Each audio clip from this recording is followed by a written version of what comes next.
Hello again, tubers. After spending several months on a couple of turn-based games, namely Wasteland 3 and Fallout Tactics, Brotherhood of Steel, I was looking for a change of pace, so I decided to replay Fallout 4.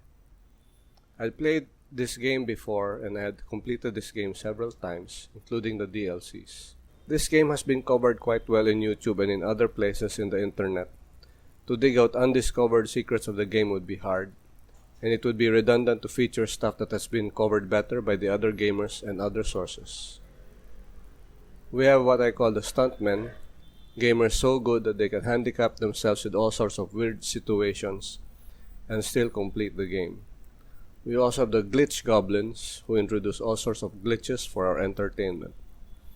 We also have the outliers, who have played the game for thousands of hours to be so good at it that they have all the cool tips and items covered. Fallout 4 has been the source of vicarious gaming even for me, as I watch the experts do all sorts of ridiculous stuff for our entertainment. You name it, they've done it. Complete the game while being crippled all the way, you got it. Making the best out of surviving the entirety of the game on an island?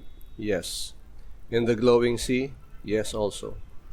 Top 10 best legendary weapons? Of course. And there are several videos on that. Completing the game using only our fists? Oh, definitely.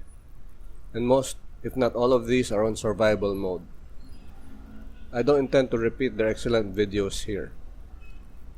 So in playing this game, there's nothing new that I can offer you that has not been covered better before. Except, perhaps, in the way that I play it. It won't be the most efficient way, but it's the way that I find entertaining, and you may like it also for your own reasons. To cut to the chase, this is the lazy legendary loot build of Fallout 4. Meaning I'm going to play the game in what I think requires the least key presses, although I may be wrong. Next, I'm going to use a mod that loads up the legendary enemies to the max. I'll only be playing this game in very hard mode, not survival. This is just the main game, no DLCs. Not yet as of now anyway. My biggest source of stress in this game is choosing one cool weapon over another, managing my loot, making decisions on buying and selling, and fast traveling here and there just because I lack 2 screws and 1 adhesive for the next cool weapon upgrade.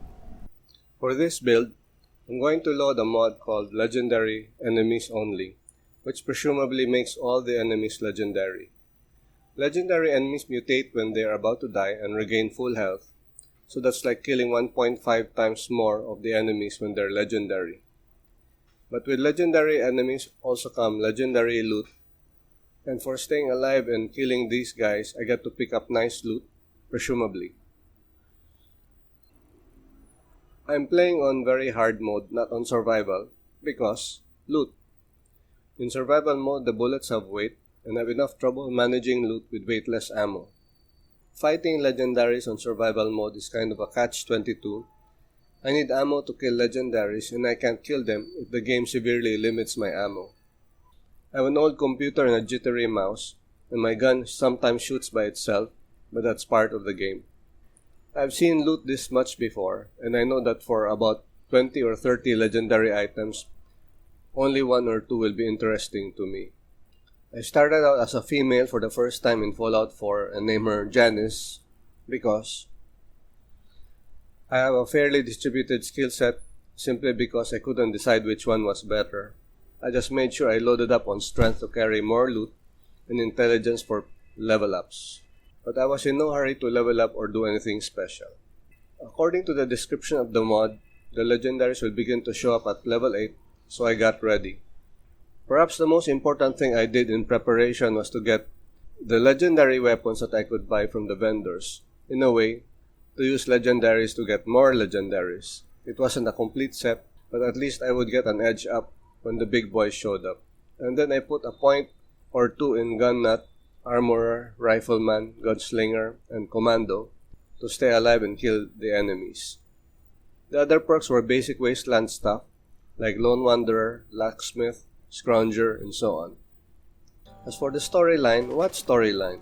I had played the game several times before, so the issue of the missing kid wasn't the focus in this build. Yes, I still need to go through that for the story to advance, but that was optional. This was about loot.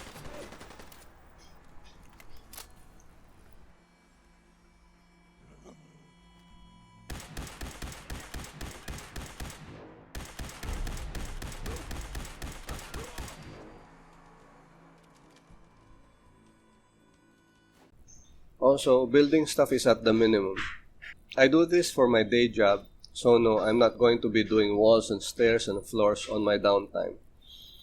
I've had enough of that during the day. Building settlements feels so much like work, literally. I've done the Minutemen thread before. Caring for one settlement and another was stressful. It reminds me of real life. So no running from one place to another just because the people couldn't take care of themselves. Too close to reality.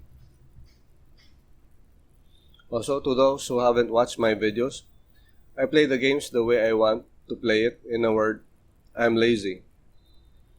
In this game, I did no buffs or drugs. I completed this game several times before that way. Also, I don't use VATS. First off, using VATS is a few more key presses. I'm too lazy for that. And so far at this early level, I did not find the need for VATS. Not yet anyway. My game is simple. I find the enemy, I shoot the enemy, and I keep shooting till he goes down. And then find the next enemy, then rinse and repeat. No worrying about action points and what part of the enemy to aim at. Point and shoot and keep shooting. Again, it may not be the best way to play the game, but that's my way here. In all of my playthroughs of this game, I've always brought along Dogmeat, my favorite companion and photo bomber. I've tried the other companions, but I've always gravitated to Dogmeat. I like it that he doesn't cover my vision when I'm aiming at enemies. Sometimes he blocks doorways, but not as badly as the other companions. He can be annoying at times because he's going to say that he found something and then I can't find him, as well as the loot he's pointing at. I found another mod that made Dogmeat a better companion, making him more powerful. So the only mods I loaded was Dogmeat and the legendary thing. I'm not very well versed with mods and I don't know console commands, so I simply assumed that these mods will work smoothly as I had seen some tubers use it. Nothing special happened from the start to level 8. I was just preparing for the big battle when level 8 came. Legendaries in spades, I guess. I started in normal mode because I wasn't sure how I would measure up to a platoon of legendaries, but right now I'm at very hard mode. So when level 8 finally came, the first enemy I met was legendary. I thought to myself, okay, good, here we go. And then on the next encounter, wait, where did the legendaries go? I tried the game for a few more missions. The legendaries were few and far between. I said to myself, where are the legendaries? I went back to the internet, looked for more legendary mods, tried them out, but nothing. My vision of a gazillion legendaries was not meant to be. They were not considerably more than my past playthroughs. I spent a whole night and a whole morning trying things out, including reinstalling the game, but still no legendaries. I tried the original mod again and read the notes of the developer. It looks like that my dream of legendaries everywhere was largely misplaced. The mod note said that there would be around 80% legendaries, not all of them. In reality, I guess it's around 30 to 40%. So okay, my expectations were wrong. With a little more patience, I learned of several things. Yes, the legendaries were a lot more with the mod, but not even 80%. So it's around 30 to 40, I guess. Also, in the main storyline and the faction missions, it's more likely that I will encounter the ordinary enemies. I'd say 1 mission out of 5 would be full of legendaries. And when the legendaries indeed showed up, it's not like all of them. Out of say 10, there would be 2 ordinary guys. However, when I get sidetracked to visit other places in this game, the legendaries tend to be a lot more. I remember that in my past games, Fallout 4 does a die roll if we encounter a legendary or not as we face an encounter. And even with the mod, the die roll also happens, so sometimes there are no legendaries. Meaning, even without the mods, we can farm legendaries by doing a hard save before entering an area. And once we get in and there are no legendaries, load the save until the legendary appears. If the legendary drop isn't the one we want, load the save again where the legendary appeared to die roll for the loot this time, or something like that. While this was a way to get more legendaries without the mod, I didn't find it fun. Yes, sometimes I got the weapon I wanted, but the joy of discovery was lost. No fun. So presumably with this mod, I could hard save before every encounter, roll the die for the legendary, then load again if they didn't appear, but no, I'm not doing that. Yes, I'm greedy for loot, but not that greedy.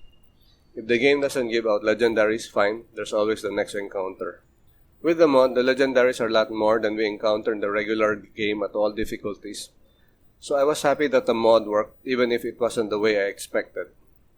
I wasn't too worried about caps and buying and selling, because I was sure that selling a lot of legendary loot will take care of the caps problem. However, I noticed that sold legendary loot will only last while the game is running, meaning if I exited the game and loaded it again, the sold loot will no longer be with the vendors. The ones I stashed away remain there though. In the game, there are only 7 armor slots and 11 weapon slots, so that's just about the number of legendaries that I can carry and make use of. Facing legendary enemies at very hard was just that, very hard. In this difficulty, I learned to backpedal while shooting in open spaces and in close quarters, to unload a clip, take cover, use a stimpack and reload, break cover and then start shooting again. Generally, in the early game, I can't face more than 1 legendary at a time. I'm likely to die from an encounter of multiple legendaries. Fortunately, Dogmeat was very helpful. If he goes mano a mano with just 1 legendary, there's a chance that he will take care of it, but with several, he's going to get hurt. In this playthrough, we made a good team. I find the legendary, unload the clip, and Dogmeat attacks while I take cover, reload, and recover, and as I pop up, Dogmeat is pinning him to the ground. This is all for now. In my next video, I will show up my game to around level 30 and show some of the cool stuff I found. For those interested, here is the legendary mod, and here is the Dogmeat mod. I hope this was helpful or entertaining or both, and hope to see you on my next video.